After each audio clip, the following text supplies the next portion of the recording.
So challenges are inevitable when it comes to farming. So many people label finance as the greatest challenge in agriculture, but I think our greatest challenge is access to inputs. Is we getting the input and not the money. So as farmers, we need inputs like fertilizers, improved seeds. We need mechanization as well, and all these things comes at a cost, though.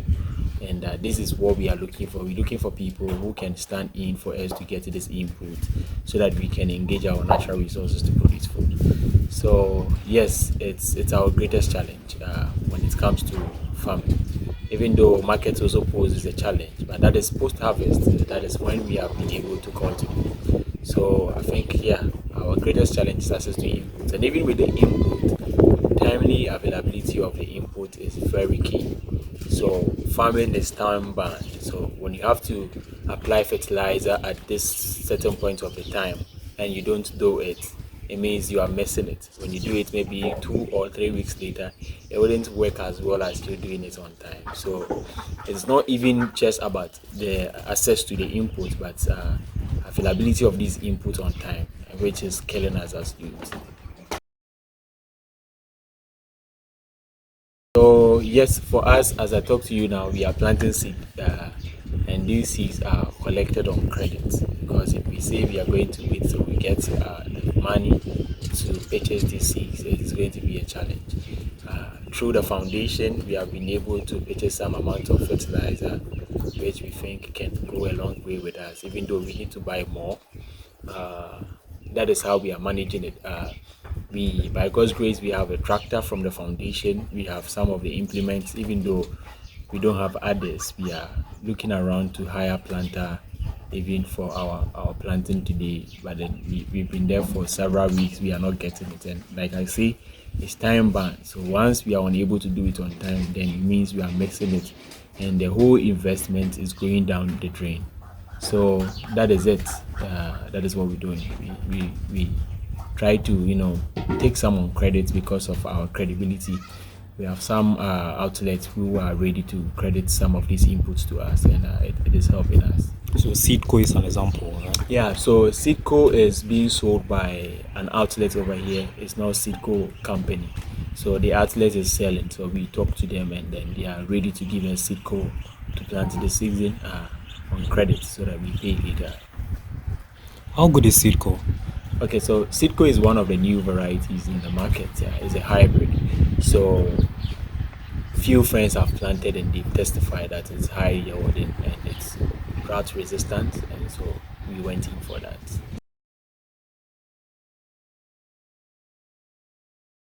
So we have the inbreed seeds like our local seeds, and then we have the hybrid. So the hybrid have been breeded to have diverse characteristics, which sometimes include high yielding, resistibility, and maybe yeah, resistance to drought, and maybe some pests as well. So this is why we call them hybrid. They have some traits mixed in there. Okay, so these hybrids are not GMOs. So these are not GMOs. So genetically modified organisms are different when it comes to just a hybrid of seed. So what they do with the hybrid is, for example, there's one that they have a particular breed which is maybe resistant to drought, and they have another breed which is high yielding, but that breed is not resistant to drought. So they try to crossbreed them, so that in the end they produce a breed which has both traits. So that breed which comes out now is high yielding, at the same time it's drought resistant. So that is what the hybrid means. So but then the GMOs are a sort of engineering on its own, and they look at genetically modifying these food products.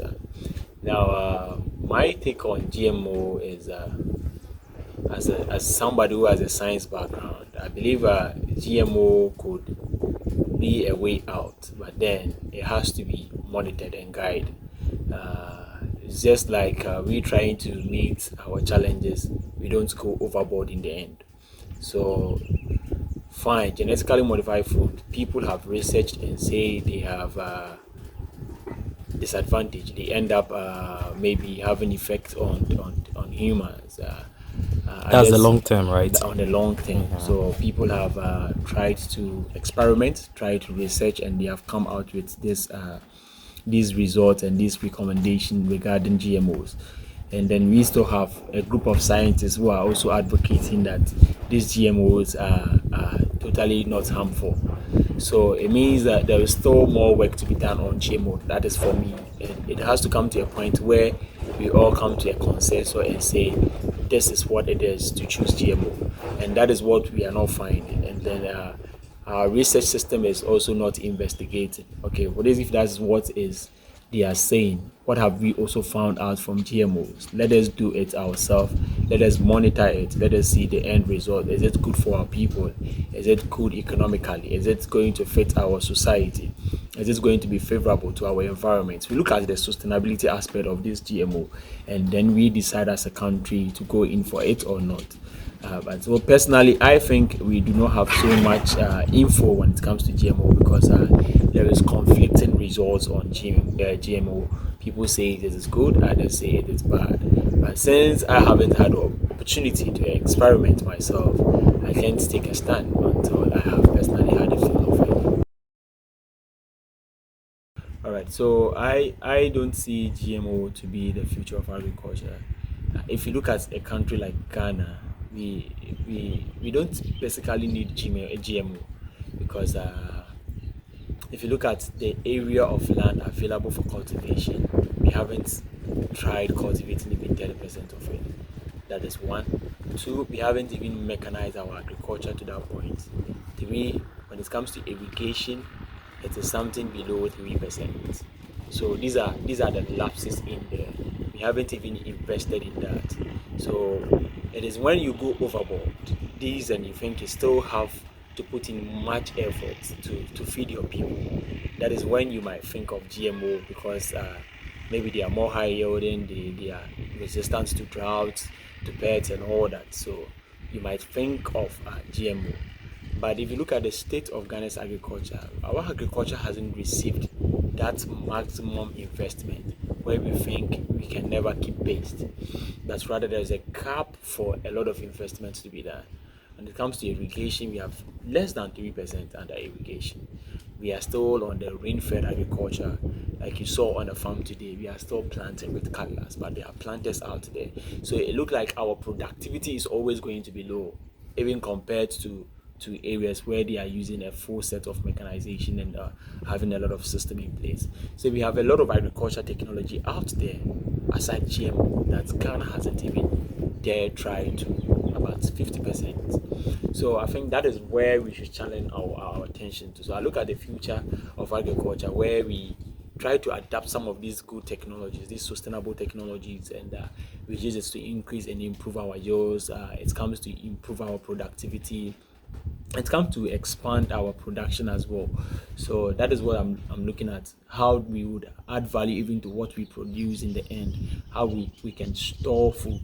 I tell you, we are complaining about food, but daily a lot of food go waste. So these are the things I look forward for our country's agriculture, where we can ensure this kind of sustainable production and consumption in our system. Urbanization and agriculture. I think it is high time we look at demarcating areas as farmlands. I have a typical example in the Western region. There were areas, there are wetlands where people have been cultivating rice, and that has been their source of livelihood for people living around that enclave. And now, due to urbanization, industrialization, they have been filled up, and now we see new structures being covering those areas now. Aside it's destroying livelihoods, it's equally a challenge to environmental protection because some of these wetlands, some of these agricultural areas are very important because they help in the filtration of water. They modify the environment. They allow the environments to balance. The more we urbanize and we take all these areas out, it creates these chances where we see floods and we see a lot of environmental problems being setting in there. So I think urbanization is good. We have to be urbanized, but we have to look at the green urbanization, I think, strategy, whereby we combined both agriculture, we combine both ecotourism in our urban centers. We keep some sites, we protect wetlands, and then that could be more important to save the environment. That is looking at the environment aspect of it, and that is also going to protect some livelihood, and then that is just going to make us survive sustainably here. I think that is what I think.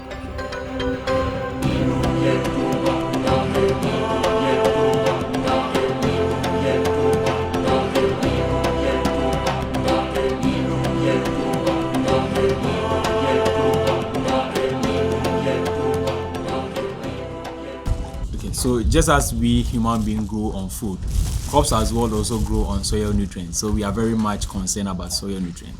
So one of the ways we are managing soil nutrients out here is we are trying diverse ways. We do crop rotation. So for instance, we have field where we planted legumes like cowpea and groundnut, and this season we are planting corn over there. We believe that cowpea has the ability to incorporate nitrogen into the soil. And another thing we do over here is joint plowing, like we are doing today. We spread organic manure, that is a poultry manure, and we have a chunk of them here. Even under this tree you can see a chunk of poultry manure there, and these are what we use to augment soil nutrients. We as well use some of the inorganic fertilizers at some point of the season, and that is how we are managing. So we are trying diverse way. We do crop rotation, we use poultry manure, and we as well use some of the inorganic fertilizers out there. So that's how we manage our soil nutrients over here.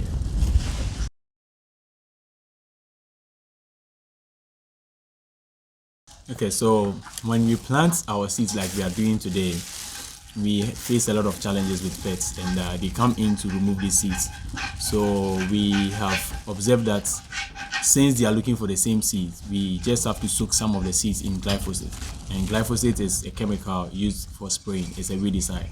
So we get any of the glyphosate out there and we soak some of the seed in there. Then we spread it around. So when they come, they don't go into the soil, they pick the ones on the floor. And this kills them because it's a very poisonous chemical. And that is how we have been controlling pests on the field. Frogs come around to take seeds from the soil. We have rats, and then we have some hoppers too in there who sometimes come in to pick. Sometimes you see them dead around there. So that is how we control them, and these are the few challenges with the seed at the stage of planting.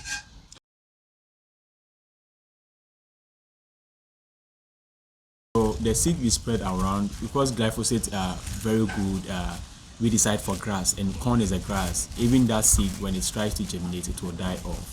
So it wouldn't distort our planting. So we just soak them in a glyphosate, and we know that once it is soaked in a glyphosate, they can't grow, they can't germinate, unlike the real seeds which are being planted. So it destroyed the corn. Basically, that corn can't survive.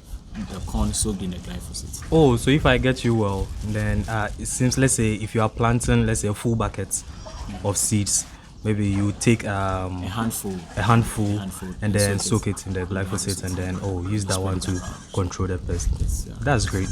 That's great. All right. So water is an indispensable resource when it comes to farming. We need water a lot.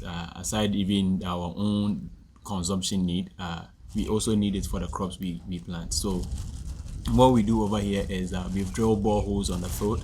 We have 2 boreholes on this 100-acre field. We started by drilling walls, and then with years they get very dry, and we don't get water.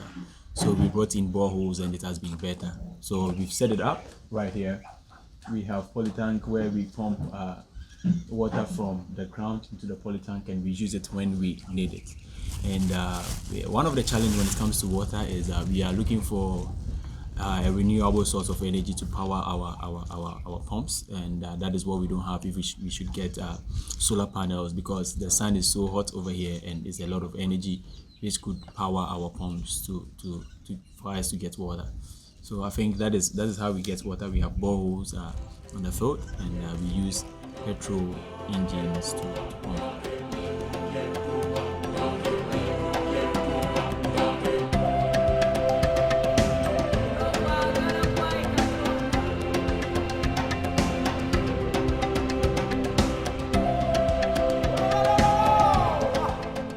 From land preparation to markets, as youth, we face a lot of challenges where we need a lot of support.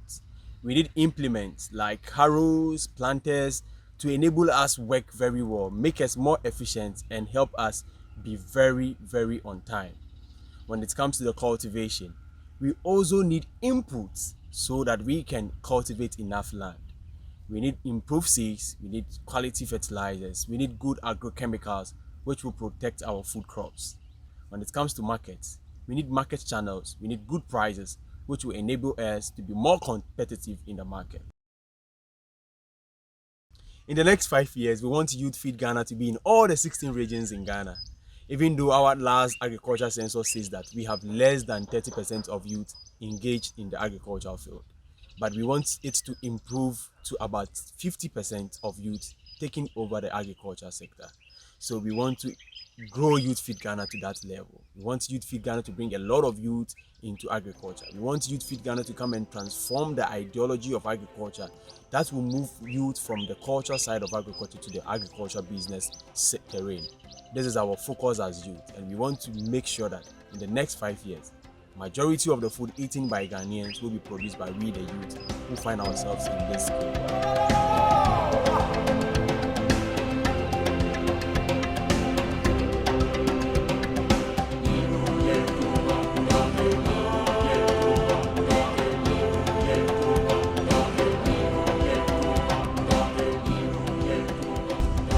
So we are wrapping up to leave Atebubu.